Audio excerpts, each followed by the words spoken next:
Bonjour à tous et bienvenue sur PokéChannel 76. Donc aujourd'hui, nouveau format, on va partir sur une espèce de flash info. Comme vous avez pu voir, j'ai fait un petit fond aux couleurs de PokéChannel 76. Donc, euh, donc voilà, donc c'est un nouveau format, donc n'hésitez pas à dire en commentaire si vous aimez, si vous n'aimez pas, quelles sont les choses à améliorer ou pas. Bon voilà, n'hésitez pas à faire votre petite critique, en tout cas c'est fait pour, qu'elle soit positive ou négative, je la prendrai quand même. Voilà. Donc aujourd'hui, on va parler de Astre Radio, donc nouvelle série qui vient de sortir le 27, donc maintenant qu'il y a quelques jours, qu'il y a 4-5 jours. Euh, donc en fait, ce qu'on va voir un petit peu, c'est quelles sont les cartes qui sont sorties, parce que moi au tout début, j'ai même réussi à récupérer des boosters Astre Radio avant même d'avoir du visuel de disponible sur Internet. Ce qui est assez fou, parce que d'habitude, vous avez d'abord les visuels sur Internet assez rapidement, et après simplement la mise à disposition en magasin. Donc voilà. Donc suite à ça, en fait, on va regarder un petit peu ce qu'on a comme carte. Comme vous avez pu voir, on va avoir, donc je vais vous les mettre à l'écran, de toute façon, à ce que vous puissiez les voir en même temps que je vous en parle. Donc on va avoir le Etran Radieux. Donc la version radieux, c'est un peu comme les brillants sur d'autres séries ou comme dans Légendes brillantes par exemple, les obscurs aussi à un moment donné. Voilà, donc là on est sur du radieux, donc c'est nouveau. On a simplement trois Pokémon qui sont radieux. Donc on a Etran, que je vais vous mettre à l'écran, Amphinobi, bien sûr. Perso, moi c'est celui que je préfère. Et Brutalibré, qui est sympathique aussi, mais pour le coup c'est moins mon délire de Pokémon. Dans le sens où c'est pas forcément mes générations non plus de Pokémon. Donc voilà. Donc suite à ça, on va partir un petit peu sur du V-Star. Donc le V-Star, on a pu voir que cette année, sur cette série, ils nous en ont mis pas mal. Donc on a Vragilady qui est disponible. Donc pour le coup, je la trouve assez sympathique. On a donc le Palkia qui fait partie justement des Pokémon légendaires qui est mis à l'honneur dans cette série. Avec bien sûr qui dit Palkia, dit Dialga, mais on en reparlera juste après. On a Typhlosion, donc ça on l'avait repéré aussi. On a Archiduc, perso, je le trouve très sympathique, je sais pas ce que vous en pensez, mais sincèrement il est sympa. Darkrai aussi. Pokémon sympathique, c'est pas forcément mon préféré, mais pour le coup, souvent il est réussi en termes de design, et souvent il a de la tronche. Donc perso, je le trouve sympa. Clamiral, Pokémon que je connais beaucoup moins, voilà. Mais que je trouve sympa aussi. De toute façon, pour le coup, dans cette série, j'ai pas trouvé spécialement de Pokémon vraiment pas joli, mal fait ou autre. Pour le coup, dans l'ensemble, c'est très bien. Et on a le fameux Dialga pour terminer ce V-Star. Donc ça va être toute la version V-Star des Pokémon de cette série. Et après, on va avoir tout ce qui est alternative. Donc là, pour les alternatives, donc c'est de la full art. Voilà, et on va avoir différents styles d'alternatives. Donc j'ai pas encore été regardé sur internet savoir à quel prix étaient certaines cartes. Je voulais surtout vous montrer en fait ce qu'on appelle les bangers, les meilleures cartes de la série. En tout cas celles qui risquent d'être fortement hypées. Voilà. Donc maintenant de toute façon on le sait, tout ce qui est pour faire assez simple, les cartes holographiques, à l'époque, il y en avait certaines qui étaient très jolies, on se battait pour les holos, après les holos étaient remplacés par les GX, si vous préférez, ou GX, etc. Après, on est passé, donc maintenant on est sur de la V pour cette série. Donc après, on était passé sur de la Full Art, entre deux, on est passé sur du V-Star, qui est une carte encore en plus, parce qu'après, on a eu les Ultras aussi sur d'autres séries. Donc à chaque fois, il y a la petite surenchère en plus, tout simplement. Et donc maintenant, et ce qui fait que les nouvelles cartes sont généralement les plus cotées, les plus recherchées, tout simplement. Par exemple, les Amazing sur Voltage Éclatant, il n'y a que cette série qui a fait des Amazing, non, chacun des bêtises. On en a aussi sur Destinée Radieuse, mais justement, les Amazing sont des cartes très recherchées parce qu'elles sont extrêmement jolies, il n'y en a pas tant que ça en fait.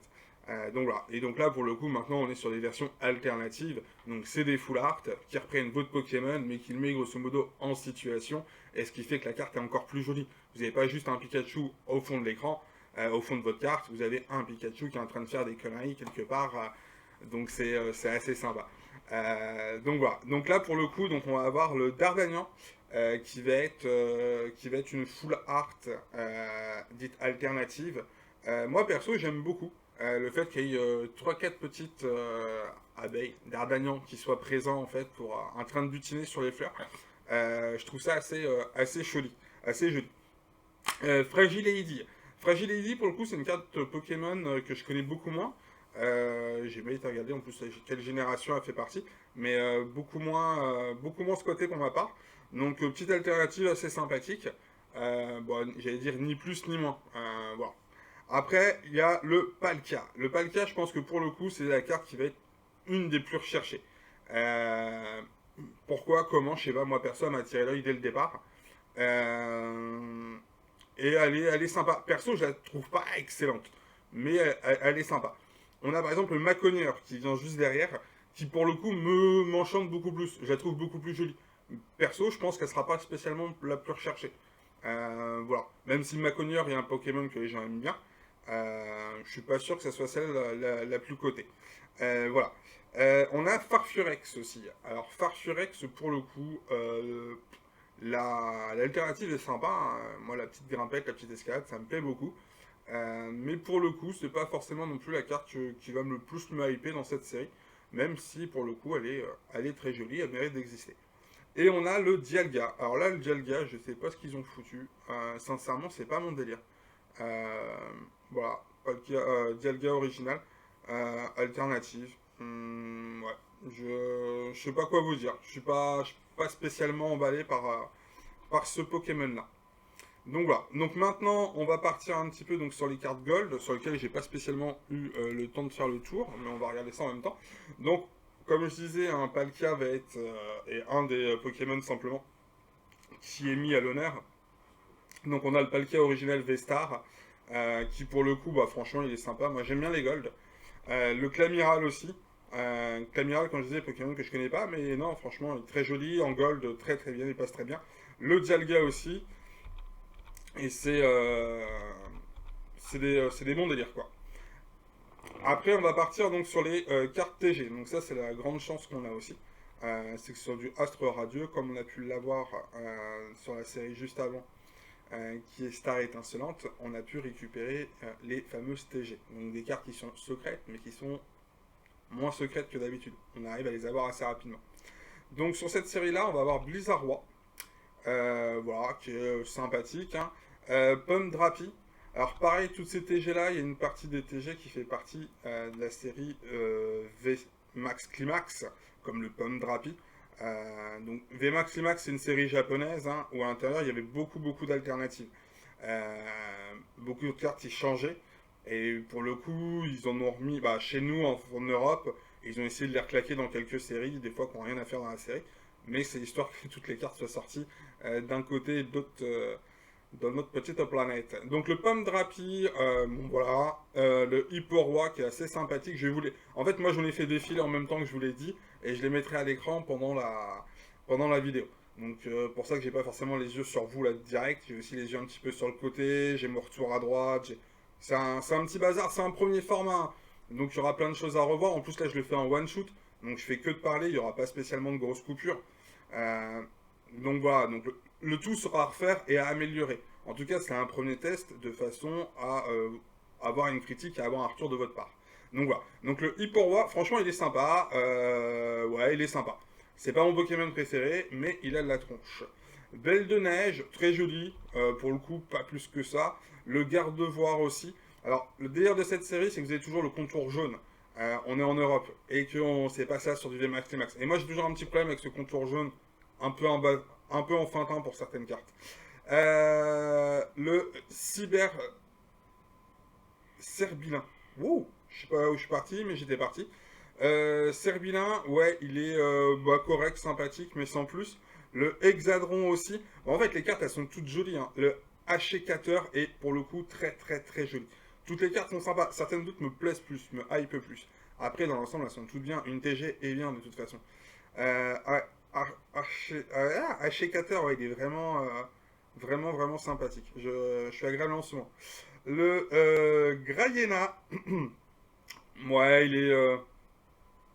il est sympa, mais sans déconner, non, non, je la valide, bah, je la valide, mais sans la valider, sans aller en plus. Ixon de Galar, pareil, hein, c'est validé, mais c'est pas plus.